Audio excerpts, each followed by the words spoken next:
los nuevos compradores están en TikTok. La empresa tiene que estar en todos los canales digitales porque los clientes, tus clientes son los centennial, los millennial. Hoy en día los estudios dicen que entre el 55 a 60% de las ventas llegan por canal digital. Literalmente la mayoría de las ventas vienen por canal digital y está aprobado por la data de los CRMs inmobiliarios más usados en el Perú.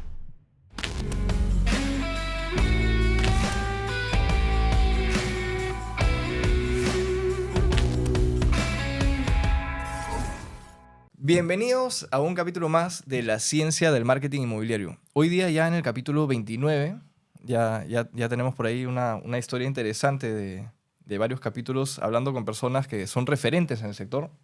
Por eso yo hoy día también agradezco mucho la presencia. La verdad es que es un gusto tenerte acá, Ernesto Durant. Gracias por visitar los estudios de la ciencia del marketing inmobiliario hoy día. Tremendo hito. 29. Hablando de hitos, justo presentándote un poco, sé que eres actual presidente de la Asociación de Revisores Urbanos. Sí. Además tienes, más de 20 años en el sector. Por ahí vi que has estado eres hoy en día, expresidente del Comité de Servicios de Capeco, eres socio de Capeco, socio de ASEI, exdirector de Capeco también, me parece como 3 años. Y además has estado casi más de 9 años de delegado de comisiones técnicas en la Comisión de Arquitectura. Así que un montón de experiencia arquitectónica, la parte de revisores urbanos, la parte de desarrollo inmobiliario. Y tienes un grupo que justamente tiene varias empresas que hacen diferentes especialidades. Uh-huh. La verdad es que es un gusto tener tanta experiencia acá. Creo que hay preguntas de todo tipo que podemos ir ahondando, pero la primera que me interesa es cómo llegamos al punto de hoy, ¿no? ¿Cómo llegas a tener especialización con los diferentes cascos, ¿no? Sí. que hoy en día, y en los diferentes sectores que hoy en día vienes manejando? Sí, gracias Fabricio por la oportunidad. Ya estaba esperando que me invites a este podcast de hace bastante tiempo. Lo habíamos visto en los viajes que habíamos compartido en Capeco, que es una oportunidad. Me parece importante este sector inmobiliario tan bonito. Estamos en una industria tan linda y donde estamos dando vivienda, que es una de las cosas más importantes para cualquier persona que tenga familia, ¿no? Consolidar hogares, ¿no? Que es importante por el ciclo económico también genera para el país. Y dentro de esto el sector es muy bonito. Gente que de experiencia, gente joven, gente que te ayuda, que te enseña, ¿no? Y hay muchos inmobiliarios muy grandes, medianos, gente más joven que entra y uno comparte todas esas experiencias. Y hemos tenido la oportunidad nosotros de compartir bastantes experiencias en estos grupos, en Capeco y así. Por eso es que me parece importante siempre tener una participación gremial, aportar al país. Eso me parece brindar nuestro tiempo de manera gratuita, ad honorem, pero también te retribuye de una manera importante al tener todo este tipo de experiencias. Y yendo a tu pregunta, sí, pues ya tenemos un recorrido en este tema y también tenemos varios rollers, ¿no? Como tú dijiste. Cuando salí de la universidad, en realidad entré a ser un poco contratista de obras, ¿no?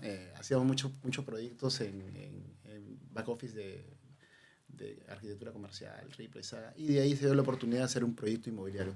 Nosotros, felizmente, mi generación, nos vimos bastante beneficiados de una gran ola del ciclo inmobiliario, porque tú sabes que el ciclo inmobiliario, valgo la redundancia, es cíclico, pues, ¿no? O sea, hay picos en la ola altos y después hay declives. Y eso se da en todas las economías, en todas las realidades, ¿no?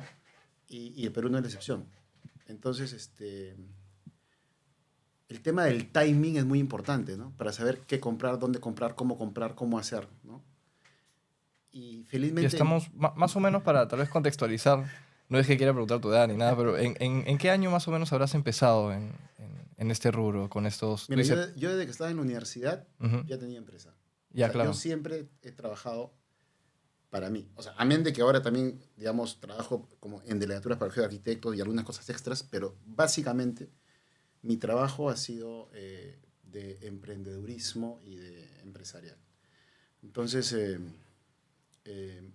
yo comencé, cuando estaba en la universidad en tercer año yo ya trabajaba. Y comencé a hacer mi primera... Era muy chistoso porque yo trabajaba en una empresa muy grande que se llama GES Ingenieros. Ya. ¿ya? Y yo era practicante, o sea, desde el sótano 4 hasta el piso 16, un proyecto espectacular frente al Miraflores Park Plaza en Miraflores, con una vista espectacular. Y me acuerdo que uno entra y no ganaba pues nada, ¿no? O sea, cero.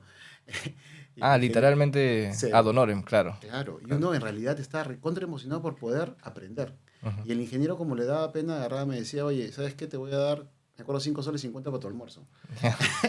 Ya, pero como solamente tienes 5 días, porque los sábados no tienes almuerzo, te voy a dar 27 soles 50. Ya. Porque me veía que yo no comía nada. Igual me daba los 27 soles 50, me los guardaba, pero para mí era un tremendo sueldo, me acuerdo en Claro, esa claro, época. claro. Yo trabajaba en esta empresa, GES Ingeniero, desde que estaba en tercer año de la universidad. En arquitectura en Sí, este momento en todavía. arquitectura. Y un poco, mi primera experiencia fue que el ingeniero de la obra, el maestro contratista, que nosotros nos reuníamos mucho con el contratista, tenía una paisana que quería construir, pues era una modificación pequeñísima en un cuarto de su casa en La Molina, o una ampliación de un ambiente, de un par de cuartos. Ya. Y le dice el ingeniero le dice, oye, yo estoy construyendo un edificio pues, de Ya. 6 pisos, 4, Claro. voy a hacer 2 cuartos, ¿no? Ya. Yo no. Entonces el contratista, porque no quería quedar mal, le dice, yo te voy a traer otro ingeniero que también trabaja en GES Ingenieros, una empresa Ya. grande en esa Claro, época, claro, de las claro. más grandes que hay en el país. Ya. Y me lleva a mí, pues, y yo literalmente, pues, no sabía nada, ¿no? Y la señora, yo Cachimbo. sí, sí, yo se lo hago, que no sé qué tal, ¿no? Y me dice, ya, pero sí, hicimos el contrato, todo. Y Uno de al los día primeros siguiente, proyectos, claro. mi primer proyecto. Lo chistoso de esto fue que después de hacer los 2 cuartos, que lo hicimos bien, la señora se construyó un multifamiliar de 4 pisos y un sótano, que lo hice yo. Ya. Y no había terminado la universidad o estaba terminando la universidad. Claro. Y en la vida de lecciones, pienso, ¿no? Y una de las lecciones que aprendí ahí, y después también lo he aprendido más adelante, es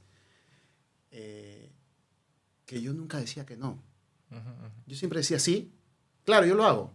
Y después comenzaba a decir, sí, mira esto que se lo hacía, así. Y comenzaba yo Ya.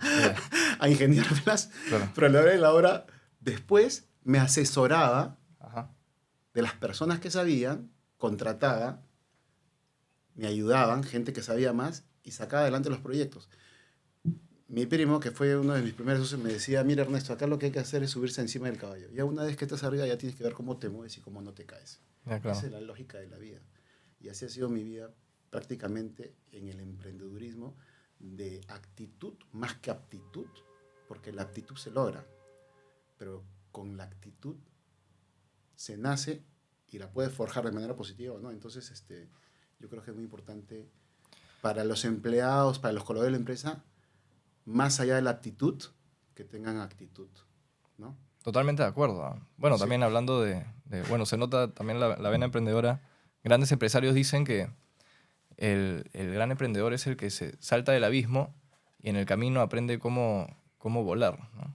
O sea, realmente, o cómo hacer un avión o algo por el estilo. Porque finalmente el emprendedor se lanza, ¿no?, hacia algo y a veces hay cosas donde uno se puede apalancar como cualquier emprendedor de conocimiento de otros, como del conocimiento del equipo, como de hoy en día también eh, otras herramientas como inteligencia artificial y demás, ¿no? Por ahí va un poco también la primera pregunta, o sea, me dices que en ese momento tienes tus primeros contactos y de ahí entras al camino del emprendimiento. Bueno, ahí todavía estamos lejos todavía de la transformación digital, estamos todavía un poco Años antes. luz.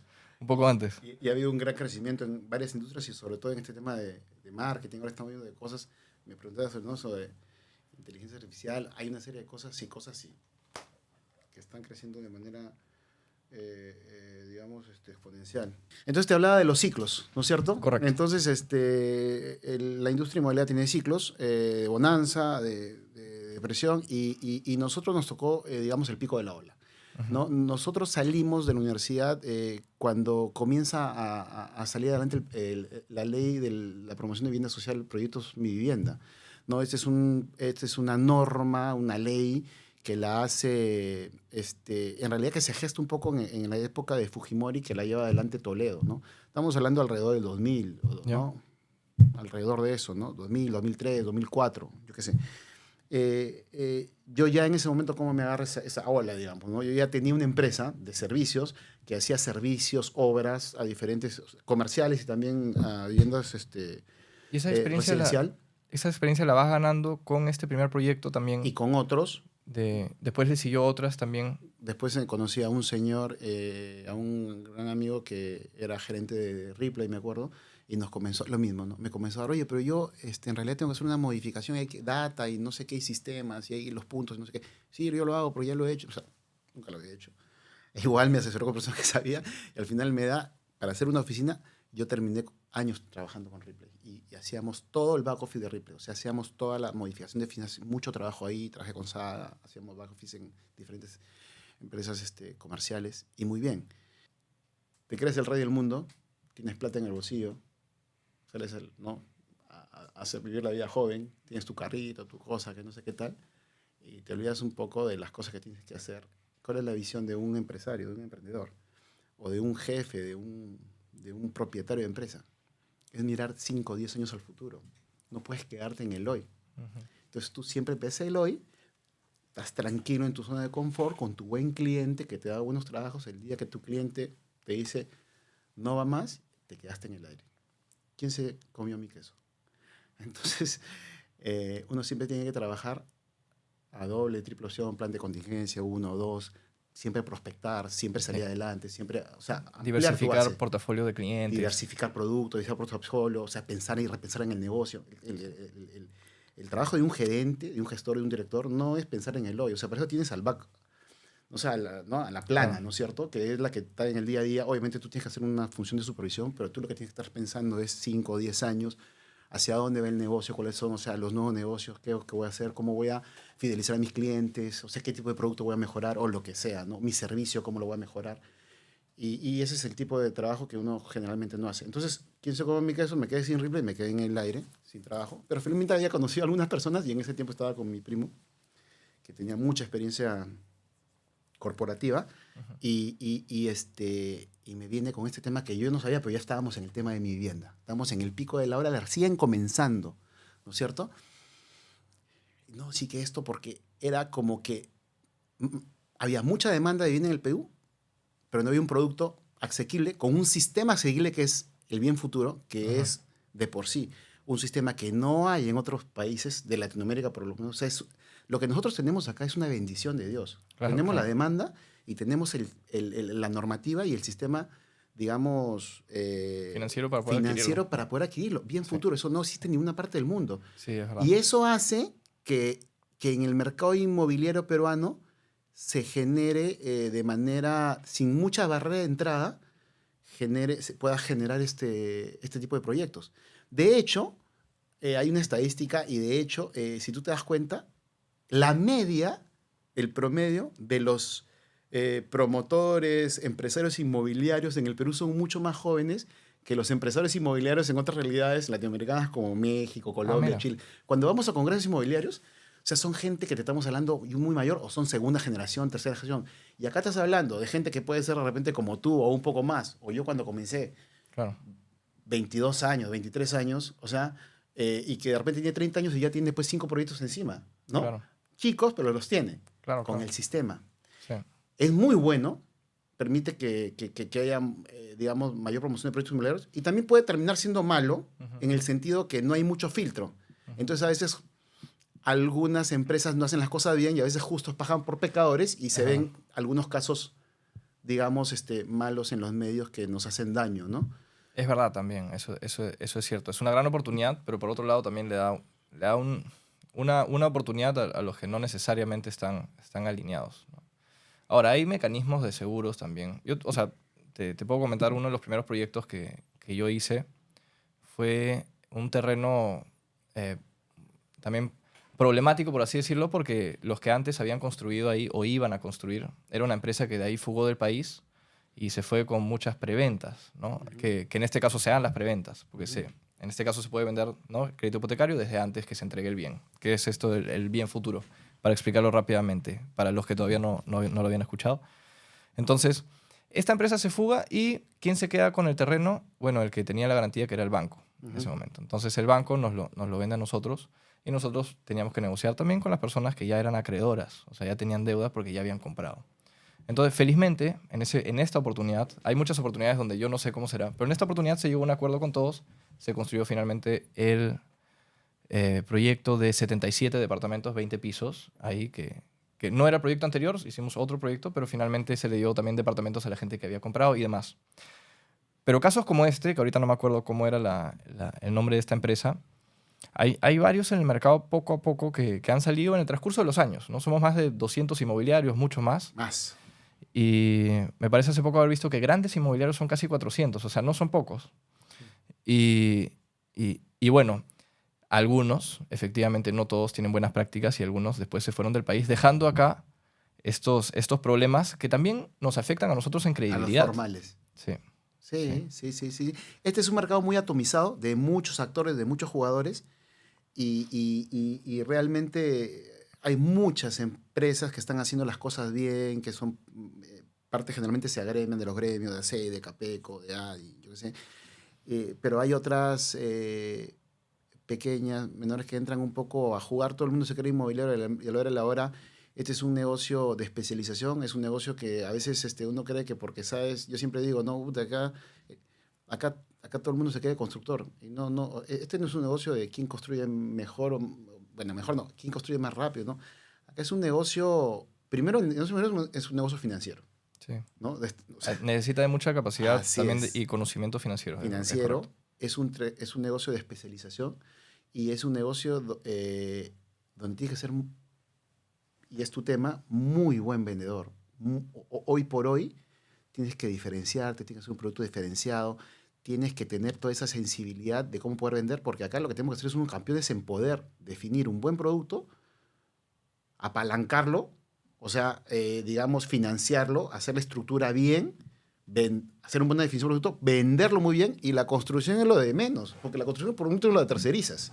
No es parte del core. Del core, ¿no? Del obviamente genera algunas... Gestionas el proyecto. Así es. Ahora, si tú vas a ser constructor, sí es parte de tu core. Claro. Son dos negocios totalmente diferentes. Una cosa es ser desarrollador inmobiliario, que tiene que ver con estas cosas que hemos hablado, y otra cosa es ser un buen constructor, que es muy loable y es otro negocio. Hay que son líderes, que tienen una estructura para un desarrollo inmobiliario y tienen una otra estructura para la construcción. Sí. Pero con una sola estructura no puedes hacer las dos cosas. Tú tienes que ser especialista, pues. La mayoría de empresas grandes en el Perú efectivamente son dos empresas, ¿no? Una la que construye y la otra que es la desarrolladora, que lleva el proyecto, lleva la marca, lleva la comercialización. Claro. Por algo será, ¿no? ¿Es por temas tributarios o temas netamente de y orden? También de orden y de aprendizaje, que son negocios con riesgos diferentes. También. El margen de la construcción ya es un margen casi acotado, o sea, entre 5, 10, 15% X, si eres muy eficiente puedes lograr pintarle una eficiencia. Ahora hay otros conceptos y otras personas que saben muchísimo del tema, de repente te podrán hablar de eso, el concepto de construction o otras cuestiones colaborativas, de avanzar y hacer cosas. Pero yo sí creo que es un en resumen, el margen es ajustado. Ajustado, pero sí te genera una eficiencia en el tema del flujo de caja, ¿no? Porque las platas son importantes y hay una masa crítica que mueves y hay unas eficiencias y compra en escala y lo que sea. Bien. Pero creo que creo que el negocio está en el desarrollo, pues, ¿no? En mi caso, nosotros tercerizamos. El negocio está en el desarrollo. El margen, digamos. Claro, en tu caso creo que también, ¿no? Es más desarrolladora, no es que tú construyes... Sí, desarrollamos y sí tenemos un área de construcción, pero básicamente lo hacemos porque muchos de los productos que desarrollamos para el mercado al que atendemos es un poco personalizado. Entonces, al ser un producto que no es masivo, que es pequeño o mediana escala, sí está muy interesada en la venta el hecho de la personalización de los departamentos, que te ayuda como un diferenciador de venta, y ahora la venta es lo más complicado. Entonces sí tenemos el staff de obra, pero más que todo para atención al cliente y para sacar estos precios adelante, porque si no, no podríamos, digamos, subcontratar a suma alzada algo que va a ir cambiando. Entonces, en ese sentido sí lo vemos como un valor para la empresa, ¿no? Por ahí, hablando de la empresa, ¿no? Hoy, entonces comentábamos de que haciendo un rápido resumen, a través de la experiencia de varios proyectos inmobiliarios, llegaste a crear tu empresa propia, que es Conforta, desde siempre se llamó Conforta. No. E inicialmente fue Maximiza. Sí, no. Tampoco. Es una historia un poco larga, no sé si el podcast nos va a casar para esto, pero te voy a ver, tal vez un rápido resumen por capítulo, ¿sabes? Entonces, te estaba contando estamos en la ola, me junto con mi primo hermano que tenía mucha experiencia corporativa y comenzamos a hacer proyectos Mi Vivienda. Yo no sabía nada de proyectos Mi Vivienda, yo había hecho mis proyectos de construcción, pero no sabía nada, pero aprendí muchísimo porque él no estaba aquí y un poco me coachaba y yo era el que financiaba con los bancos, iba con los bancos, hacía, veía con los clientes, o sea, no sé, pues hacía los planos, traía el café, hacía, pero de todo, ¿no? Con un socio que tenía y avanzamos así, hicimos nuestro primer proyecto, me acuerdo, 6 departamentos en La Molina. 6 departamentos Hicimos en una La Molina. empresa, lo metimos al equity de la operación al propietario del terreno Ujú. con 10% para poder hacer el Claro. proyecto y nosotros éramos 45-45, hicimos el primer proyecto, 6 departamentos en La Molina en proyecto En Mi este Vivienda. caso, si es que, Mi si es que se Vivienda. puede, era mi vivienda y para hacer un poco el ejercicio fue interesante lo que dices, ¿no? Porque es una forma de emprender justamente en el sector. Entonces, tú, la aportación la hace este socio que era dueño del terreno. Y ahí tienes un primer aporte Lo que meto lo justamente meto te al sirve, accionariado. te sirve del accionariado porque ahí con ese aporte también puedes entrar esa parte del aporte que necesita el banco, que también es importante, ¿no? Cuando normalmente vas sobre un proyecto inmobiliario, el banco te pide un 30% de aporte, ¿no? Que al inicio es así, y te pide un 30% de preventa al inicio también. En Ujú. este caso eran 2 departamentos, me imagino, ¿no? Sí. Y, y el 40% normalmente te puede por ahí financiar la construcción, ¿no? Entonces, ¿cómo fue en este caso esta primera experiencia que bien tuviste? Que interesante, en verdad, analizarlo, ¿no? Si se Uno puede. habla de millones, pues ahora, ¿no? Ahora está viendo terrenos, no sé, tierra de 3 millones, esto, el otro. ¿Y te acuerdas de tu primer proyecto? Fabricio, yo vendía departamentos, me acuerdo de, o sea, yo vendía mis primeros proyectos de departamentos de $25,000, 80 metros cuadrados, $30,000, 80 metros cuadrados en La Molina. Y Ajá. después vendí otros de $20,000 en Chorrillos. Y después, más avanzado, vendí casas en Arequipa de $14,000, 90 metros cuadrados. O sea, en realidad, parte ¿cómo se llama? De la expectativa de crecimiento de la plusvalía, ¿no? De lo que va generando el tema del desarrollo inmobiliario era exponencial antes. Tú compras algo por uno y lo terminabas vendiendo al cabo de 5 años por 3 o por 4, ¿no? Entonces, mi primer proyecto, departamento de 32,000, $33,000 en La Molina, 6 departamentitos en un terreno de 340 metros cuadrados. Y así comenzamos. Hicimos el uno, después comenzamos con el del costado, después nos fuimos a la espalda, hicimos de 12, después hicimos de 15, después hicimos de 17, ¡pum! Nos pasamos a un proyecto en Chorrillos, 72 departamentos. Y estábamos en el pico de la ola. O sea, era el tiempo, y avanzando un poco en el tema del marketing, ¿no? En el que tú agarrabas literal, Fabricio, ponías un letrero en tu terreno y vendías. Claro. O sea, hoy día quisiéramos tener esa suerte, ¿no? Pero tú levantabas un letrero de tu terreno, ¿Ya? mi vivienda, proyecto Mi Vivienda, con financiamiento, bono de pagadores, no sé qué. Ponías tu letrero y vendías, Claro. ¿no? Entonces, ¿Eso era sí, año más o menos? te estoy hablando más o menos de 2003, pues, ¿no? ¿Ya? 2003, 2003, 2004. 2004, ¿no? Ahí, Me ahí. acuerdo cuando nos presentábamos al banco, yo era Durán y mi primo era Durán, ¿no? Entonces me decían, ellos son los Durán, tenía 24 años chivolo, ¿no? Ya, ya. Y la gente no creía que estábamos haciendo eso, ¿no? Pero sí, ya teníamos varios proyectos y todo eso. Y después, ya avanzando un poco más en lo que me pregunta de la experiencia, ahí esa empresa se llama Altozano, es mi primera empresa, Ujú. ¿ya? Y después de eso, también me dice mi primo, oye, el Estado está lanzando proyectos en la época de Alan García, que era un gran estadista. Yo no soy aprista ni nada, pero tenía una política, ¿no? Era un hombre muy inteligente, determina que había la necesidad de vivienda y mucha necesidad de vivienda en las fuerzas policiales, militares, FAB, ejército, Ujú. y había muchos cuarteles en las ciudades importantes del país que eran los únicos terrenos que no estaban invadidos. ¿Por Ya. qué? Porque eran de las Fuerzas Claro, Armadas, nadie podía claro, invadir eso. claro. Y que la ciudad eran terrenos muy alejados, pero que la ciudad en su avance urbanístico los había, digamos, ¿no? Como abrazado, Sí, digamos. Está alrededor. abrazado, ¿no? Ajá. Circundado. Ya. Y eran terrenos que hoy día tienen mucho valor y que no los habían invadido. Y él hace una política de decir, oye, tengo esta demanda insatisfecha de las cajas policiales, militares, X, ¿no? Y tengo esta tierra, eh, yo voy a comprar otra tierra mucho más lejos porque necesito hacer mi cuestión de tiro y no sé qué tal.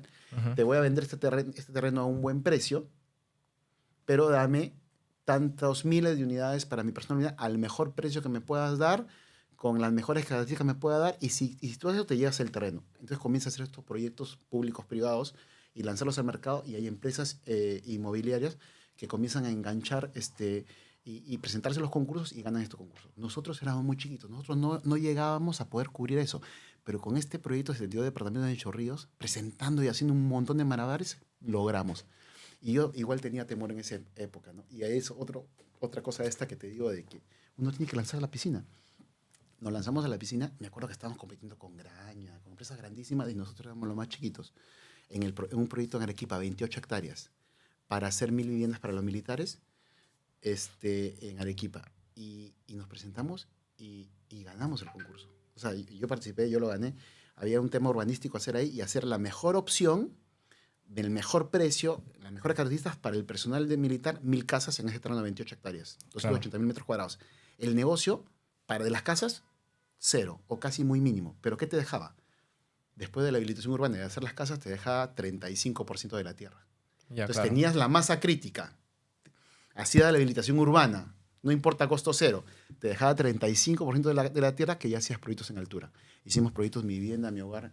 Y ahí Altozano, que era la empresa que yo era accionista de esa empresa, llegó a ganar 7 concursos en las provincias, en estos concursos públicos, y eran proyectos muy grandes.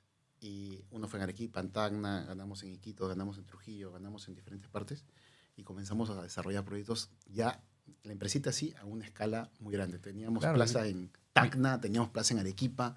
y bien interesante cómo tuviste esos saltos de... Bueno, primero el primer salto porque tienes la oportunidad de ver el primer proyecto de 4 pisos. Ah. De ahí el segundo salto porque vas a Chorrillos, sales de los proyectos de ya 4, 6, 16 y te vas a uno de 72 departamentos, Sí. que ya es el primer salto de cuantitativo, un proyecto más pesado, Sí, ¿no? sí. Más costoso también de llevar, ¿no? Y finalmente de ahí se da otra oportunidad y se da el tercer salto, bueno, a hacer algo que realmente es habilitación urbana, que también es diferente, ¿no? A hacer algo dentro de la ciudad, por así decirlo, Sí. ¿no? Y ahí se da ya el crecimiento un poco más exponencial como empresa y como ya llegas a generar Grande, base. teníamos plaza en Tacna, teníamos proyecto en Tacna, teníamos plaza en Tacna, plaza en Arequipa y plaza en Lima. Y seguimos haciendo proyectos en Lima, en nuestro proyecto grande en Arequipa. Ahorita, en este proyecto que te digo en esta tierra, se está haciendo más de 5.000 viviendas. Y para hacerte el cuento un poco corto ahí,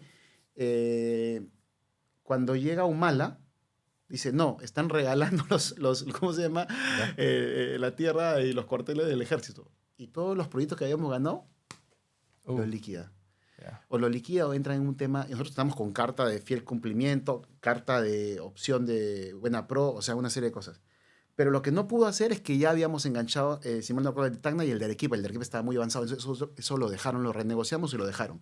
Y los otros los perdimos. De alguna forma, Gran experiencia de cómo la incertidumbre también política por ahí te así puede es. dar Porque un la golpe. visión, en este caso, era, oye, era como el perro del terreno, ¿no? Que no come ni deja comer. Acá era, tengo la necesidad de vivienda, barata para mi personal, vamos a hacer esto, te vamos a dar facilidades, te vamos a dar un buen precio, te vamos a dar esto, y tú me vas a generar este bienestar. Que te quede después con tierra para, obviamente, para hacer tú por esa empresa, es un ganar-ganar. Claro. Pero la visión corta, pues, de nuestros líderes a veces no es la mejor. Y eso pasó, y nosotros desechamos porque era un proyecto muy largo de juicios con el Estado para poder respetar esos otros concursos que habíamos ganado. Pero, por ejemplo, un caso muy importante, y te lo dirán un actor tremendamente importante de la industria, que es Vesco. Él siguió, a pesar de que tuvo un problema similar, porque él ganó el concurso grande del RIMAC, Ujú. y siguió, y hoy día Alameda RIMAC es lo que es. Y siguió, y mira, tremendo proyecto, hermoso, inmenso, grande. Te digo, ¿no? Por eso te digo que a veces las visiones cortas generan muchos problemas y desórdenes y inestabilidad política y económica. Pero bueno, entonces, pero nos quedamos con esos 2 proyectos grandes, seguimos avanzando, y de ahí me pasó otra experiencia, ¿no? Yo digo Ya. siempre experiencias, ¿no? Uno, a veces, ¿cómo se llama? A veces no puedes comerte un bocado tan grande. O sea, la hamburguesa que te estás comiendo no tienes la capacidad de poder comértela. Ya. Ya era. Éramos jóvenes, tuvimos algunos problemas financieros ahí, Ujú, ujú. ¿no? Bueno, era un gran salto. Un proyecto inmenso, necesitaba mucha caja, mucha espalda, no la teníamos. Claro. Y en ese momento decidimos abrir capital y entra un fondo fuerte, unos empresarios fuertes peruanos, y compran, entran con 25% y después le compran a mi primo, ese Madel 60 y X, ¿no? y de ahí se hacen prácticamente dueños mayoritarios de la empresa de Altozano. Ujú. Y yo ya quedo en un tema más de director y corporativo, viendo desarrollo, y ahí me quedo con ellos. En ese momento pude haber salido, pero no salí porque yo quería ser Graña Montero. Ya, ¿Ya? ya, tú querías Y ahí que otra crezca, lección, que crezca, ¿no? otra lección. Ya, O sea, a veces hay que tomar decisiones en el momento, porque tienes que ser estratégico. O sea, una posición en un escenario es diferente a la otra. Entonces, acá era estratégico, acá ya no era estratégico. ¿Me entiendes, no? Bueno, pero me quedé ahí, tuve unos temas igual, claro, ahí y tenías que después entrar más a la operación. debía haber salido más bien con la plata que debía haber sacado y en ese momento. Yo me decidí quedar. Bueno, y a la hora de la Altozano hoy día igual es una empresa grande, es una empresa que ha construido, como te digo, muchos proyectos inmobiliarios. En ese proyecto que te digo, de 28 hectáreas, hay ahorita casi 5.000 viviendas y gané muchísima experiencia en Altozano. La nueva empresa que vino, mis nuevos socios corporati- corporativizaron la empresa, Ya. hicieron más corporativa, Ujú. ¿no? Y con eso mejoró y todo esto, pero yo salí con parte de mi equity, no el que hubiera recibido al comienzo como tío, sino al final, y me puse a hacer, dije, ¿qué voy a hacer ahora? Con toda la experiencia que yo tenía, voy a hacer dos cosas, ¿no? Uno, hacer una empresa como comenzó Altozano, vamos a Ya. comenzar a hacer proyectos, no quiero crecer tanto, porque eso también es mucha Bueno, estrés y mucha demanda. aprendiste también cuál era lo otro, ¿no? Sí, Qué presiones generan, sí. digamos, estos proyectos. Y se conforta, y comencé a hacer proyectos más pequeños y comencé a hacer así. Y además, como tenía muchísima experiencia proyectual, porque yo hacía todos los proyectos de Altozano, Ujú. te estoy hablando de proyectos de 1.000 viviendas, 2.000 viviendas, o O 900 sea, viviendas, metros cuadrados diseñados tuyos, uf. no sé, 10 Ya. millones de metros cuadrados, ¿me entiendes? ¿No? Ya, claro, claro. Tenía mucha experiencia y que practicaba digamos, con mi empresa y Claro. podía hacerlo. O sea, podía darme el lujo en ese momento. A veces el que hace un poco se equivoca, pero lo hacía, ¿no? Y tenía mucha experiencia. ¿Y para qué me sirve eso? Para meterme en ese momento a ser delegado del CAP. ¿Por qué? Porque como tenía tantos metros cuadrados, tanta experiencia proyectual, ya comencé también a vender servicios. O sea, no solamente hago El Conforta, CAP, para los que no saben, disculpa. Colegio de Arquitectos del Perú. Entonces hay No, no comisiones todos son. técnicas. Ya, claro, Hay claro. comisiones técnicas que son las que revisan y aprueban proyectos, pero por eso tienes que tener un perfil. Tienes que tener una experiencia, una cantidad de metros cuadrados. Entonces, en ese negocio hago como tres cosas. Uno, hacer mi empresa inmobiliaria, que es lo que mismo que he hecho con Altozano, con Forta, para comenzar a hacer proyectos de a poco. Y, Proyectos que también podías entrar y salir más rápido. claro, más chico, más flexible, con menos carga, digamos, salarial de gente. Ya lo manejaba, ya lo sabía. Era una hamburguesa más pequeña que me podía comer. Ya, claro. Me podía Claro, comer yo. se entiende la imagen, se entiende. Ya, sí, bien visual, ¿no? Ya, entonces,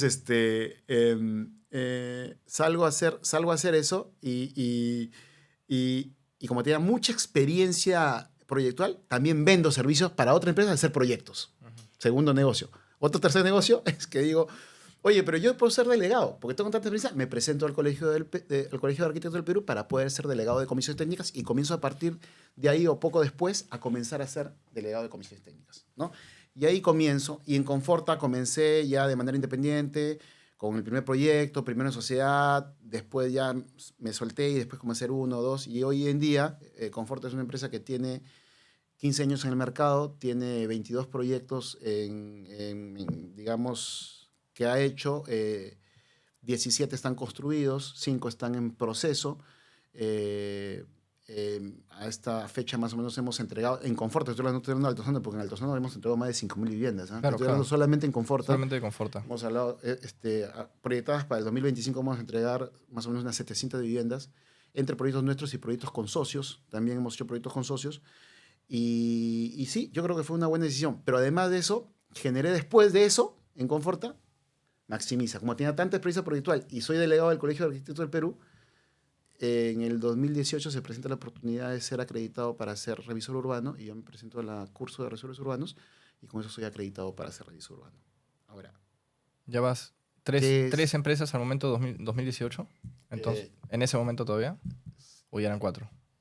No, Maximiza nace después, como el 2020 ya tenía esas 3 empresas. En 2020 ya. Sí, que son básicamente inmobiliaria, Conforta. Conforta, que tiene estos 22 proyectos a la fecha, como te digo, tienes Maximiza, revisores urbanos, ¿no? Ahora explicamos Que hoy qué en son día revisores una urbanos. de las empresas más reconocidas de revisores urbanos. Así es.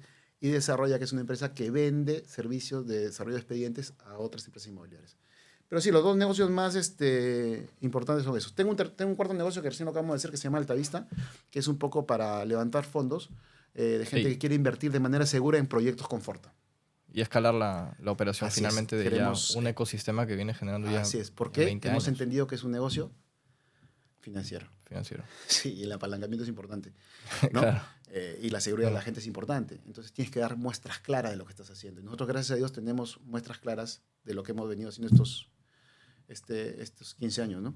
Claro. Y bueno, eso, ¿no? Entonces, Maximiza me decía, sí, bueno, no sé si quieres, a veces hablo mucho. Pero, Justo. No, está bien interesante escuchar toda la historia y también los saltos que has tenido, porque se notan como capítulos que yo creo que cualquiera puede aprender mucho de la historia que vienes comentando, porque tiene también eso, tiene la parte de caídas haber. y regreso. La vida es así.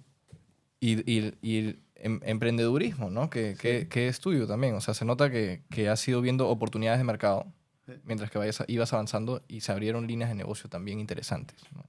Una de las líneas, ahorita me parece bien interesante comentarlo, está bastante ligada al marco regulatorio, ¿no? Tal vez puedes primero decirnos un poco qué hace un revisor urbano para los que todavía no saben y entramos tal vez un poco a ese tema que hoy en día puede ser tal vez debatible. Sí, te cuento, mira, el sistema de revisores urbanos es un sistema creado por ley el 2007 con la ley 29090, que es el marco de los procedimientos administrativos generales del Perú, ¿correcto?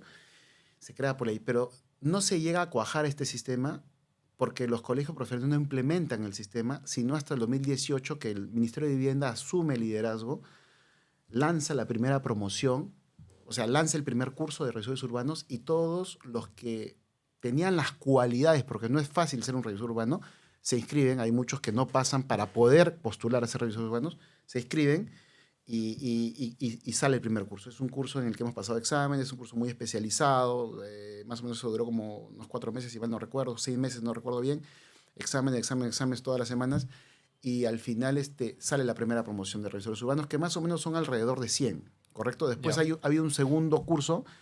La cosa es que ahora somos alrededor de 300 revisores urbanos. ¿En el Perú completo? En el Perú. El sistema de revisores urbanos, digamos, cuando sale la primera promoción 2018, 2019, viene la pandemia, cuando sale no cuaja, ¿no? Porque nadie conocía del sistema. La gente se va a comisiones técnicas a revisar, ¿no? Para ponerlo claro para la gente que nos escucha, tú cuando tienes un terreno, tú quieres hacer un edificio, tienes que, digamos, pasar las licencias para poder construir ese edificio. Entonces, tú vas a la municipalidad para que la municipalidad, a través de un proceso, te dé la licencia de obra. O puedes ir a la oficina de un revisor urbano para que este revisor urbano te haga un proceso similar y al final te pueda dar un ITF con el cual tú inmediatamente sacas tu licencia. Cualquiera de los dos sistemas están dentro de la norma y son legales y tú puedes hacerlo. Obviamente, el sistema de revisores urbanos tiene una serie de beneficios importantes, que son la celeridad, proactividad, ¿no? Comunicación directa, para poder hacer esto. Y es como una especie de notaría. Es como que el ministerio te acredita a ti, revisor urbano, para que tú puedas, por el Estado, por el Ministerio de Vivienda, emitir ITFs para que las personas interesadas quieran, se puedan tener su licencia de obra y puedan construir. Entonces, normalmente para construir necesitamos lo que bien conocido licencia de edificación y por comisión nuevamente te aprueban un anteproyecto. En este caso, el revisor urbano te aprueba el ITF, con lo cual directamente puedes tener licencia de edificación. No es así. No, o sea, digamos, así como hay actas en la comisión, el paralelo sería, en el revisor urbano hay ITFs, informes técnicos favorables. Okay. Ahora, los sistemas que aprueba un revisor urbano son similares a los de una comisión técnica, son lo que puede revisar un revisor urbano: anteproyectos, proyectos o modificación de proyectos en modalidades B, C y D, ¿no? Entonces, yo como administrado puedo seguir mi línea. Tú como administrado puedes decir, yo quiero hacer mi anteproyecto y después mi proyecto. Yeah. Y eventualmente después hago una modificación, si creo, ¿no? Yo mi anteproyecto lo puedo hacer o por revisor urbano o por comisión. Mi proyecto por revisor urbano o por comisión, igual que la modificación. Cada uno de los pasos. Sí, y es optativo, es de acuerdo a tu estrategia, ¿no? Optativo de acuerdo a eso. Entonces, lo que yo decía que no lo conocía nadie, porque nadie tenía el interés de hacerlo. Claro. Pero salió la pandemia 2020 estábamos todos encerrados, ¿no? 2019, 20. 2020 empieza, 2020 marzo. Claro, estábamos todos encerrados y ahí fue el crecimiento exponencial, porque todas las grandes inmobiliarias no se iban a quedar paradas y necesitaban avanzar en el tema. Entonces comienzan, como las municipalidades estaban cerradas, comienzan a hacer, y los resorts urbanos es otro de los ventajas, 100% virtual, claro. Comienzan a trabajar los resorts urbanos. Y eso fue exponencial, el crecimiento es exponencial. Y todos comienzan a trabajar con resorts urbanos.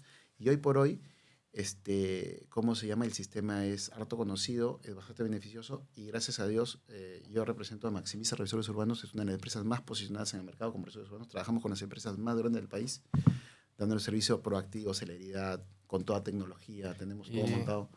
Y cuéntame, porque yo últimamente estoy leyendo muchos comentarios bien interesantes también. Yeah.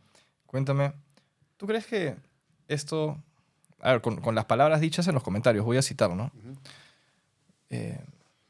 Acá por $10,000 te aprueban un piso más. He leído en un comentario que tal vez por ahí puedo citar.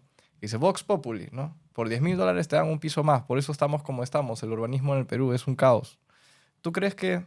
Uno, primero, a ver qué piensas de lo que dice este comentario que me parece interesante. Y dos, ¿tú realmente crees que los revisores urbanos prestan una puerta o un camino a la corrupción? Bueno, yo te diría que es todo lo contrario, ¿no? O sea, eso que dice tu oyente, sí, puede ser, y en todos lados se cuece habas, pero todo es porque, digamos, hay una presión política y un monopolio. Más bien la incursión de los resorts urbanos es que ya no hay monopolio en la municipalidad. Uh-huh. Entonces, es como que le quitas el poder. ¿Entiendes? Porque muchas veces en la municipalidad hay una presión política. Y las comisiones técnicas, que son órganos colegiados de 3 miembros, 2 del Colegio de Arquitectos para anteproyectos y proyectos en arquitectura y 1 de la municipalidad, igual la municipalidad ejerce presión política para ver de cuál o cuál manera se puede aprobar esto. Por cuestiones, de repente, no hablemos de corrupción, hablemos de que yo no quiero acá más altura, yo quiero más residencialidad. ¿Qué es residencialidad? ¿No es cierto? ¿No? Y no, yo quiero esto. No es lo que yo quiera. O sea, la ley es la ley, en blanco y negro. O sea, claro. Y está lo que está. Si tú no quieres que eso, tienes que cambiar la norma. Entonces, un revisor urbano no es un ente político, es un ente meramente técnico. Un revisor urbano aprueba en función a la norma. Uh-huh. Entonces, un revisor urbano... No es que hay una subjetividad cuando apruebas algo, finalmente. Yo apruebo lo que dice la norma y hay una prelación de normas. ¿Cuál también es otro problema? Que las mujeres dicen, no, pero yo quiero hacer valer esto. No, pero si hay una prelación de normas, primero viene la norma de carácter nacional, la carácter regional, ¿no? La distrital, la metropolitana, distrital y así. Entonces, un revisor urbano aprueba en base a la norma. Y más bien hace 2 cosas. 3 bien importantes. 1, genera competencia, ya no hay monopolio. Y esto ha subido el nivel de las comisiones, ha subido el nivel de las comisiones técnicas también. Mira, hay un informe del Doing Business del año 2018, si mal no recuerdo, del Banco Mundial, donde dice que un expediente en el Perú demora 187 días en ser aprobado. Yeah. Para obtener una licencia de construcción, 187 días. Ya, yo te puedo decir que hoy con los revisores urbanos, los revisores urbanos lo revisan y lo han, digamos, reducido a la 3ª parte.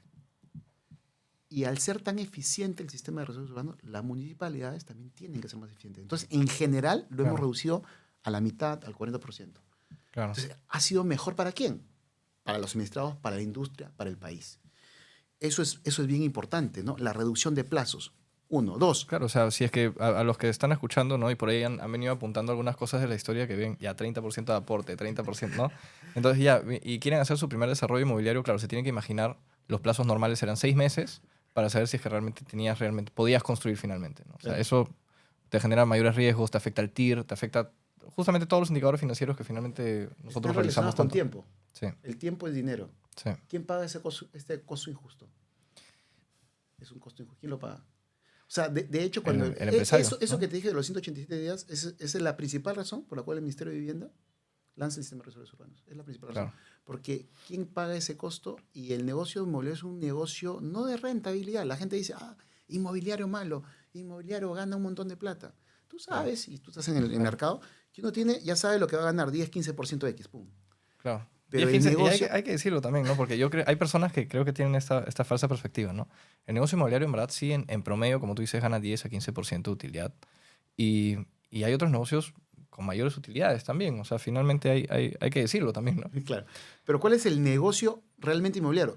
El El tiempo. tiempo, la Claro, velocidad. el tiempo. La idea es hacer más con menos en menos tiempo. Y si vas a ganar 15 acá, no sé, tener 3 que vas a ganar 15 al mismo tiempo y hacerlo rápido y salir del uno rápido y salir del otro rápido. Y ahí está mucho el tema en el que tú estás, que aportas bastante valor con tus comentarios y con toda esta gente que viene acá a aportar su experiencia aquí en el tema de la venta. O sea, tiene que ver mucho con la venta. Si tú no vendes, o sea, esto no es una competencia de quién construye más rápido. Esto es una competencia de quién hace un mejor producto, mejor estructurado, mejor financiado, mejor aplacado, con mejores ratios, con mejores tiempos.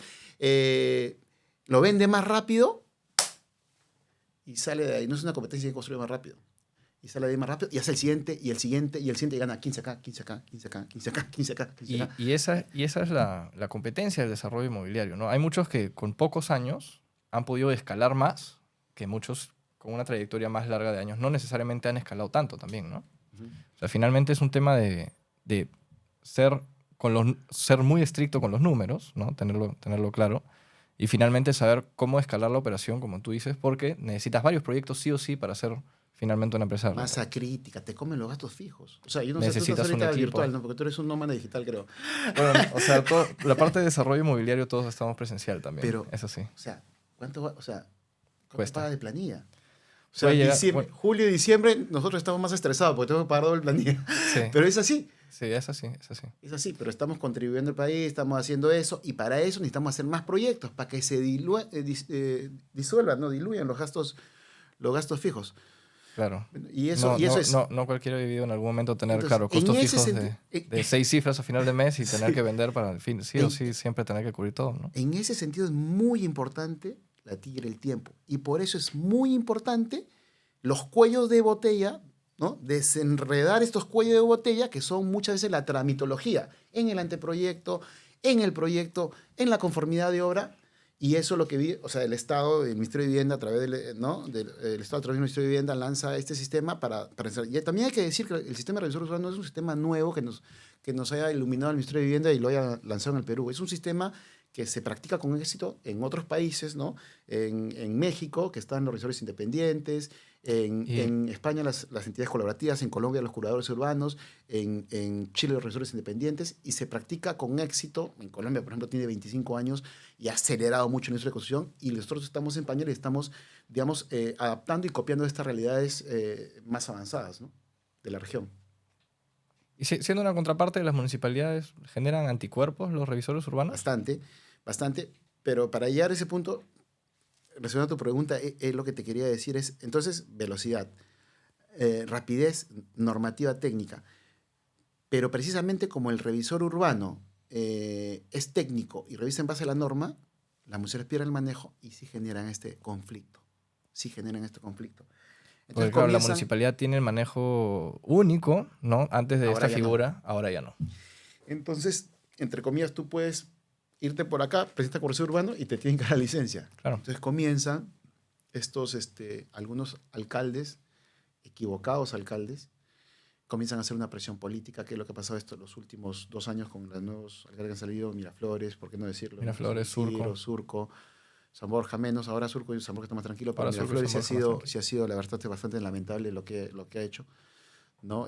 Parar obras solamente porque... Y ni siquiera el enemigo es el revisor urbano, ¿eh? El enemigo es el control, el poder, Claro. y el enemigo es el BIS, la vivienda social. Entonces, como no quiero hacer vivienda social, y tú me vas a hacer vivienda social, y tú, revisor urbano, me vas a aprobar lo que está en la norma, porque está en la norma, pero yo no quiero aprobarme lo que está en la norma, entonces voy contra el revisor urbano. O sea, no es contra el revisor urbano, sino es contra lo que puede aprobar un revisor urbano. Cambia la norma. O sea, pongámonos de acuerdo. Ahora ha salido una sentencia del Tribunal Constitucional que a partir de ahí marca un punto de inflexión, y a partir de ahí sí las municipalidades distritales lo dice, las provinciales pueden determinar sobre zonificación dónde hacer o no hacer vivienda social, pero a partir de ahí, pero estamos en un Estado de Derecho. Todo lo que fue antes quedó en firme. Y ese es el problema, mucho de lo que tenemos ahora con las municipalidades, con estas municipalidades lamentables que te digo, que han parado un montón de obras. Salió este comunicado que, para entender bien, dice que la municipalidad puede aprobar o no aprobar, ¿cómo dijiste? Vivienda de interés social en ciertas zonas No es un comunicado, es una sentencia del Tribunal Constitucional. del Tribunal Constitucional. Sí. Ya me acordé ahora sí. Un poco que ¿Qué marca ha la sido cancha. este año? No, eso fue el año pasado. A finales O sea, de sí, que marca la cancha y dice, mira, en el tema de vivienda social, las municipales provinciales, no las distritales, pueden determinar la zonificación y la altura. Y todo lo demás lo determina el Ministerio de Vivienda. Densidad de estacionamientos, características, yo que sé, área libre, lo que sea, producto de mi vivienda, ¿no? Además dice que las municipalidades tienen la obligación de considerar en la mayoría de su territorio proyectos de vivienda social. Pero ojo, dice las provinciales, no las distritales. Entonces se despacha Miraflores y dice, ya, yo quiero acá en estos 2 pedacitos de la vía expresa solamente vivienda social. O sea, primero, que tiene que ser mayoritariamente vivienda social. Segundo, que no lo puedes decir tú, lo tienes que legar a Lima para que Lima sea la que determine también, y no se ha hecho. Pero bueno, igual se ejerce presión. Al final el negocio inmobiliario no es pelearse. El negocio inmobiliario es entrar y salir, y bueno, y ahí venden las opciones, comienzan a lanzar algunas ordenanzas, digamos, bien pírricas, ¿no? Las municipalidades. El dolor de que no avance todo esto es que finalmente siga la autoconstrucción, el hacinamiento, ¿no? Personas yéndose a los polos, tráfico de terrenos. Eso es lo que pasa hoy en día en el país, porque no se está apoyando a la formalización y a los formales, ¿no? O sea, dentro de todo yo creo que habría que decirlo también, ¿no? Mira, el 70% del asilo que se consume en el Perú es producto de la informalidad. El 70%. Sí, el otro día estamos en ADI y sería bueno de repente que invites a esta persona, no recuerdo bien, una persona que hicieron con Grade un estudio sobre la informalidad del país. Y en realidad el mercado informal es el mercado más grande y genera una seria inestabilidad para el país, o sea, no acceso a crédito, no pago de impuestos, inseguridad, o sea, una serie de cosas perjudiciales para el país. El enemigo es la informalidad. Exacto. No somos nosotros. Y hay que entender que hoy día en el Perú hay un déficit de vivienda de 1.800.000 viviendas, entre cualitativas y cuantitativas, y que todos los años se genera nueva demanda de vivienda social y que lo que producimos como el país no son ni 30.000 viviendas. 12.000 en Lima, un poquito más por ahí en provincias, 20 y pico mil viviendas al año, y nosotros necesitamos producir por lo menos, o sea, 50.000, 60.000 viviendas al año, ¿no? Otras realidades como Colombia, se hacen pues 200.000, 150.000, o sea, Chile al año, y nosotros no estamos pues ni cerca de eso. Entonces, en realidad, estamos en un negocio bien noble de dar vivienda a la gente, y en realidad hay mucha necesidad de vivienda en el país, pero se necesitan pues los instrumentos, se necesitan este tipo de cosas, y que nos pongamos de acuerdo como país, ¿no? Entonces te decía que en este caso el revisor urbano viene a aportar realmente eso, pero sí ha habido bastante presión por parte de las municipalidades. Y otra de las cosas que de repente te han mandado en tu podcast, o dicen, oye, el revisor urbano, o dicen los alcaldes, ¿no? Los alcaldes saben, como es un tema bien popular, dicen, yo voy a defender a mis vecinos, no quiero altura, que no sé qué tal. Y ese revisor urbano se ha coludido seguramente con las empresas inmobiliarias, y por eso le ha sacado más pisos. No es así. Mira, primero, nosotros somos... Como te vuelvo a repetir, para ser revisor urbano es bien difícil porque tenemos que tener un perfil. Tenemos que tener un perfil de haber trabajado en municipalidades, tener miles, millones de metros cuadrados construidos, proyectados, un perfil idóneo. Pasas por un curso de exposición, por un curso de especialización. No todos los que entran salen. Ya tienes tu promoción. Después de eso somos auditados por el Ministerio de Vivienda. Hay varios revisores urbanos que han sido y les han quitado su licencia. Porque obviamente entran en un proceso de fiscalización, que ya sea que se mande por la municipalidad o que sea aleatorio o que lo pueda mandar cualquier persona, y si se demuestra que el revisor urbano actuó mal, le quitan la licencia. Yo, si fuera un notario, ¿tú crees que me quisiera que me quiten mi licencia? O sea, yo voy a matar la gallina de los huevos de oro, o sea, porque nosotros nos dedicamos a esto y en nuestro peculio, muchos revisores urbanos viven de esto, y es una gran oportunidad que tienen sus manos. No van a actuar de esa manera. Lógicamente, lo que sí hay, y eso sí hay que decirlo, pues no está mal en decirlo, es una suerte de asesoría. Cuando tú vas a una comisión técnica, tú lo has vivido, para que te permitan hablar con la comisión o levantar, tienes que pedir cita, te la dan a las 2 semanas. Vas y la comisión te mira de arriba para abajo, no te da esto. Con un revisor urbano tú levantas el teléfono. Oye, tú me hablas a mí, oye, Ernesto, ¿sabes qué? Tengo este problema, ¿qué pasó con esto? Mira, sí, hay que cambiarlo así. Mira, yo te lo he observado porque está mal, pero tienes que cambiarlo de esta forma. Claro. Y con esto lo vamos a pasar. Claro. O sea, te doy el problema y te doy la solución. Te asesoro y salimos rápido de eso. No te voy a probar algo que no esté en norma. Lo que voy a hacer es acelerar el proceso Sí. coacharte, enseñarte Porque sí pasa para salir rápido de esto. sí pasa para primeros desarrolladores que es difícil salir de estos temas Así es. y te dicen a veces cosas que uno no necesariamente entiende o entiendes cómo sustentar porque finalmente estás haciendo, no sé, una u otra cosa, ¿no? Como no hay con quién conversar, es un punto de dolor de todas maneras. Es rápida la conversación. Y si te dice dónde está el tema, obviamente va a ser más rápido, Ya, obviamente. Eso. y entonces tú vienes y dices, yo quiero, por decir algo, ¿no? 10 pisos. No puedes 10 pisos, pero ¿sabes qué? Puedes 8 retrancados y te retrancas acá, ya está. Ujú, Lo que sea, pum, aprobado. ujú.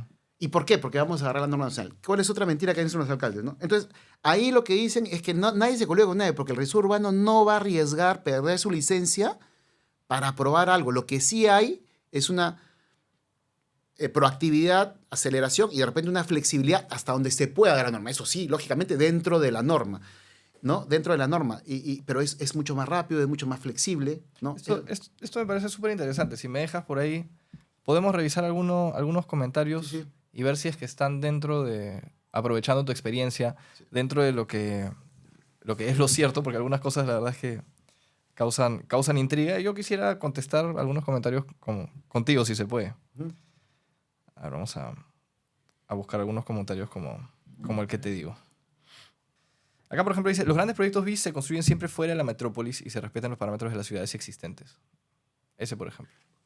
¿Se construyen fuera de la metrópoli? No necesariamente. Así dice, ¿no? Dice, si no, por ejemplo, miren a Milano, cómo los grandes edificios se hicieron afuera y quedaron espacios maravillosos.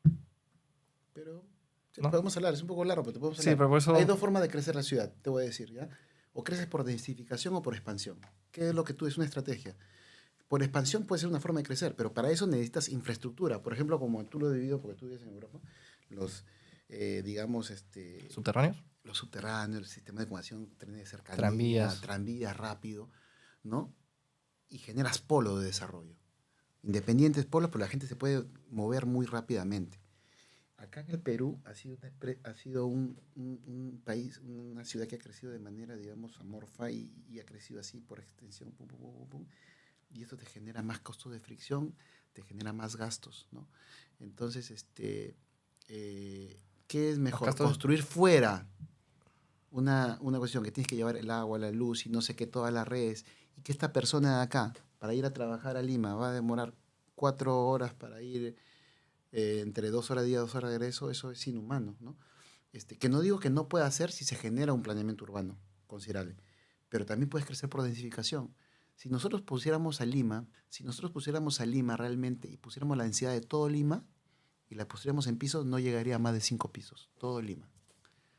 Cuando una metrópoli de estas características, Miami, yo qué sé, pues Bogotá, Buenos Aires, Sao Paulo, es una ciudad vertical, ¿no es cierto? Porque en realidad ahora es el concepto de la ciudad de los 10 minutos, que puedes recorrer toda la ciudad en 10 minutos. Entonces, ¿tú por qué le vas a limitar a la gente joven, a la gente que está emprendiendo, a la gente que está, digamos, queriendo formalizarse y vivir?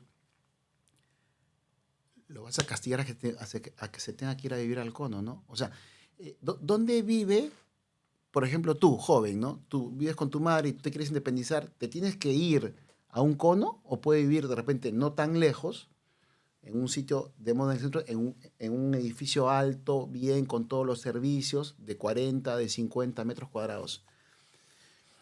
El planeamiento urbano de muchos de nuestros distritos es un planeamiento caduco. O sea, decir en San Isidro que tengo que tener 150 metros por departamento, por ejemplo, con 3 estacionamientos, o en San Borja que decía lo mismo, o en Miraflores 120 metros cuadrados con 2 departamentos, perdón, con 2 estacionamientos, eso es inviable ahora, ¿no? Eso es inviable. O sea, nosotros, los inmobiliarios, no estamos inventando ¿cómo se llama? La oferta, ¿no? En Claro. este caso, la oferta sigue la demanda. ¿Qué es lo que está demandando la gente? Vivir Gente, cerca a los gente labores. joven, millennial, gente, familias compactas, nuevas, no sé qué tal. Primeros inversionistas. Así es, departamentos formato más pequeños, cerca de la ciudad, con servicios, con esto, en edificaciones más altas. Entonces, ese es el crecimiento por densificación. Lo único que hacer un buen planeamiento urbano es decir dónde se puede, y dotar a la ciudad de servicios. Y si puedes crecer por extensión, por expansión, sí también lo puedes hacer, pero necesitarías tener un muy buen sistema digamos, vial y de servicios para poder eso, y al final te genera mucho gasto, ¿no?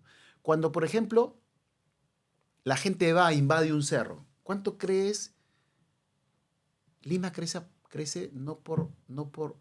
o sea, crece por invasión y no por inversión, Eso ¿no? es cierto, ¿Y claro. cuánto crees que le puedes costar eso a la ciudad, al país? O sea, llevar el agua, llevar la luz. O sea, yo ya tengo el derecho, eso es lo que estamos fomentando, pues, ¿no?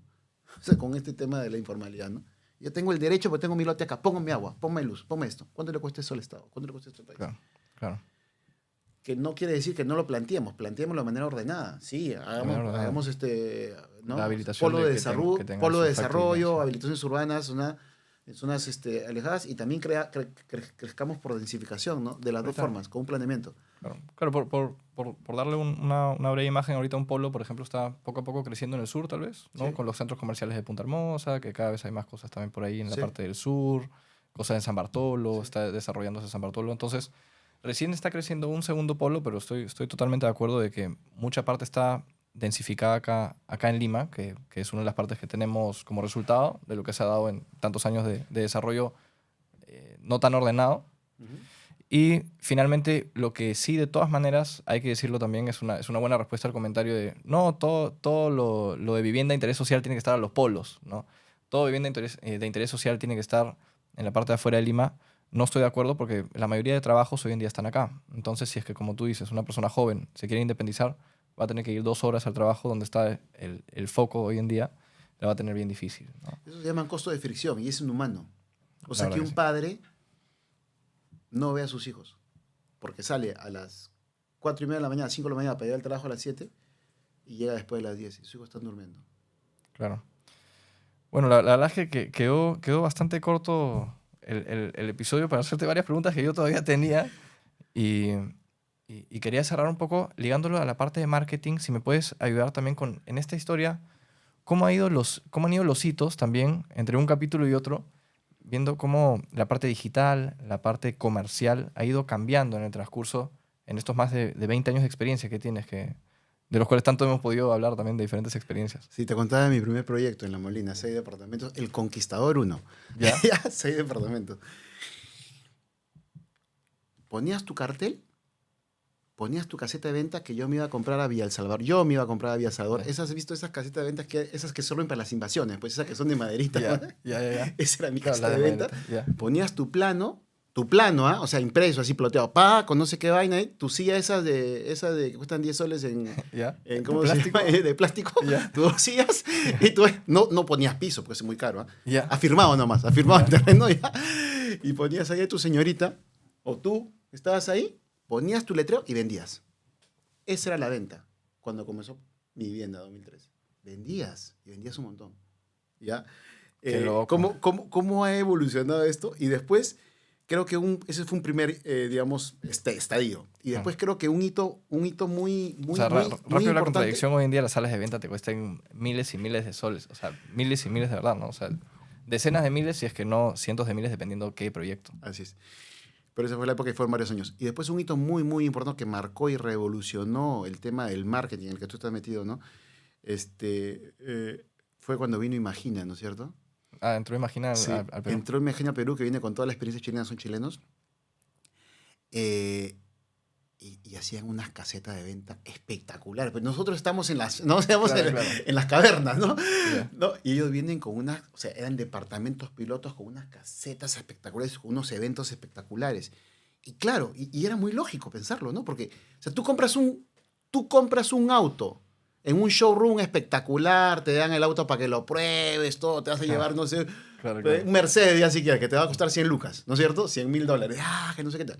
Pero te vas a comprar un departamento de $200,000 o $300,000 Esa era y, no, caseta. y tenía, y Claro, tenía esta caseta de ventas, ¿no? claro. No, ellos vienen y revolucionan el tema de la caseta física en el lugar, ¿no? Entonces eso me parece un hito muy, muy, muy importante. Tercer hito paralelo que se da, en realidad no es hito, sino paralelo en este tema casi con el tema de Imagina, es el caso de que cambian, pues, ¿no? Porque cuando yo te hablaba de la caseta original, yo me acuerdo que yo ponía hacía mi paquete mensual de poner mis avisos económicos en el comercio. Ponías las viñetas y ponía los otros que tenían, como se llama, con la fotito, ¿no? Ya, Y claro, que era claro. más ficho, pues tenía más plata, ponía el aviso más grande, ¿no? Claro. ¿Ya? Pero después de eso, cambian. Y me acuerdo mucho en esta época, yo en ese momento que estaba en Altozano y era parte desde esa época del Comité de Servicio de Capeco. Y había gente muchísima, de más experiencia, grandes amigos, ¿no? Está Rodolfo Braganini, Juan Carlos Tazara, Ricardo Aulú. Me acuerdo que estábamos en el Comité de Edificaciones. Ya. Y me acuerdo, o sea, esta imagen la tengo en la mente, ¿ah? Y me acuerdo literal, y me acuerdo literal a Ricardo Albulú, que se para en la reunión del Comité de Edificaciones, y estaba con Altozano, ¿no? Y saca un, como se llama, una primera plana del comercio. O sea, de domingo. Ya. Decía, este aviso, señores, era un proyecto inmobiliario. Nos cuesta X, no sé. No me acuerdo en esa época que dijo, ¿no? Pero era por un momento y era una cantidad, pues, abismal Ya. para la época, ¿no? Ya. Y nos cuesta esto. ¿Y por qué esto? ¿Y por qué tiene que haber monopolio? Que no sé qué. Y discutían, que no sé qué tal. Y no sé qué. Nosotros tenemos que hacer un portal inmobiliario y nosotros tenemos que hacer una revista inmobiliaria y nosotros tenemos que, si nosotros somos los clientes, o sea, a nosotros nos cuesta, ¿cuánto tú gastas en marketing? Y a nosotros nos cuesta que no sé qué tal, y nosotros tenemos que hacer y todo discutían que no sé qué tal, ya. Claro. Acuérdate de mí, ese fue el inicio de la SEI. Ya. Porque después de eso, con eso, se juntan y el ASEI no nace para ser un gremio de representación al gremio que ahora ha evolucionado y ahora es harto conocido y es un gran gremio, ¿no? Del cual también soy parte. Sino más que nace actividades por un hace tema a nivel marketing, Latinoamérica, ¿no? publicidad, para hacerle competencia al comercio, a Urbania, porque éramos los clientes, no sé qué tal, y nace como un portal de venta, es lo que quiero decir, y después abre sus cuerdas. Y en ese momento, pues está, pues, como te digo, Rodolfo, Juan Carlos, Tazara, está pues Arbulú y otros, los fundadores de la SEI. Yo también estaba en ese momento, pero estaba en eso y no participé de esa fundación, pero me acuerdo que la tengo en mi mente clarísimo eso. Entonces, ese es un hito bien importante cuando nace como gremio de la SEI y comienza también a dinamizar todo el tema de publicidad. Entonces, si me sigues en Claro. Eso ha sido como digital, hace físicos, nace Nexo. 11 años, creo, más o menos. Sí, nace Nexo, nace el tema de las ferias, que eran un boom. Nexo Inmobiliario es, para los que no saben, la plataforma de ASEI en la cual están todos los proyectos inmobiliarios tipo Urbania, donde vivir. Ajá. ¿Cómo se llama? Nace las ferias y es recontra potencial. Ese es un tercer hito paralelo muy importante. Y luego de eso ya hay el tema potenciado del marketing digital, que el marketing digital ha venido a reemplazar de manera tremenda, y tú lo sabes más que yo, en el tema físico. Ahora el que no vende por leads y el que no está en todas las plataformas es un loco. Yo te hablaba antes de la entrevista, te decía, oye, no sé qué, ahora una... Porque yo tengo críticas, tengo que ser un poco serio, ¿no? Pero igual, pues estoy en Instagram, ¿no? Y estoy en Facebook.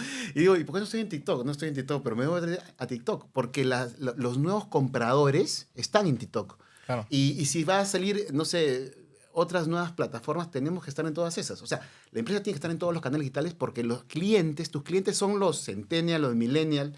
Esos son tus clientes, ¿no es cierto? Tienen que estar en la nueva generación, de todas maneras, ahí viene de nuevo la parte demográfica que viene comprando más, también es millennial hoy en día.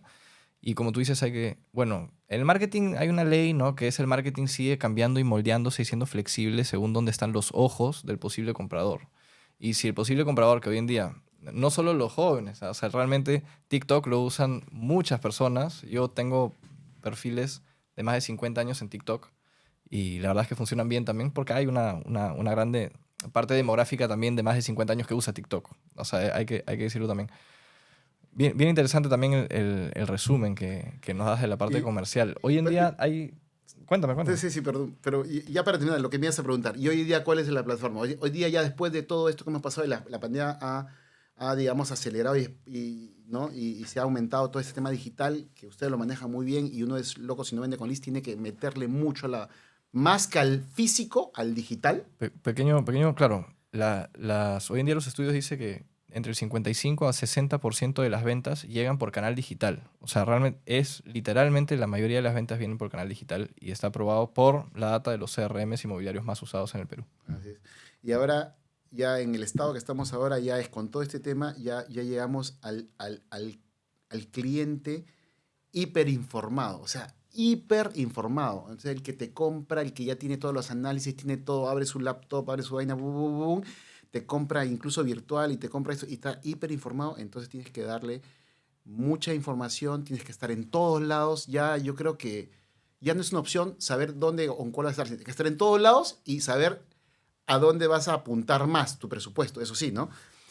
Con un cliente hiperfumado y regresamos un poco mucho al tema del producto, ¿no? De generar nichos, de ser especialista y saber a quién le estás vendiendo. O sea, esa ya es, yo creo, la tendencia ya futura, ¿no? O sea, con todo el tema digital, un cliente hiperinformado y que le das, y que no lo puedes tontear, y que le tienes que dar muy buena información y un producto diferenciado con un nicho específico para poder entrar al mercado y poder vender, seguir vendiendo.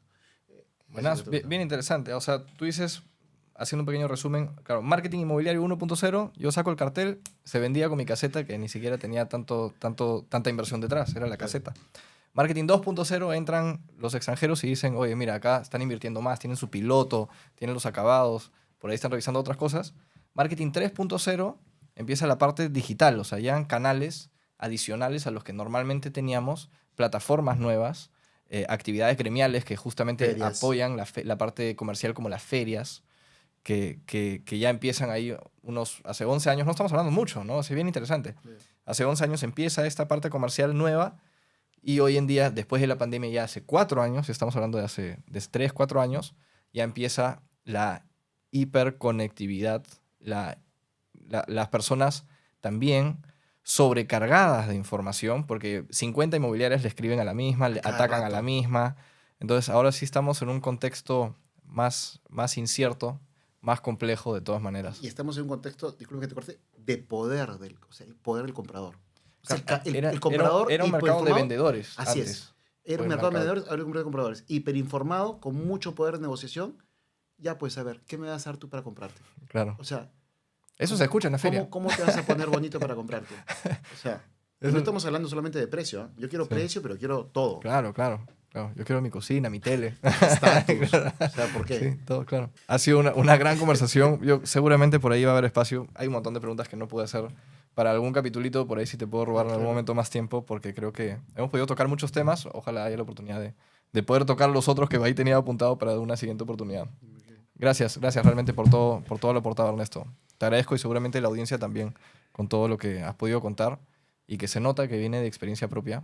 Por eso es que la verdad es que siento mucho valor dentro de lo que nos aconsejas también. ¿Tienes algún mensaje final no, para muchas gracias a el ti por la sector? oportunidad. Ha sido muy entretenido y siempre una conversación entre amigos es mejor. Es mejor y ojalá que tu público haya podido digamos, captar un poco de lo que estamos Sentirse hablando. parte de la Sí, conversación, ¿no? listo. Eso Eso es. Está bueno, ¿no? Gracias, Listo. te agradezco, chévere. Gracias. Muy bien.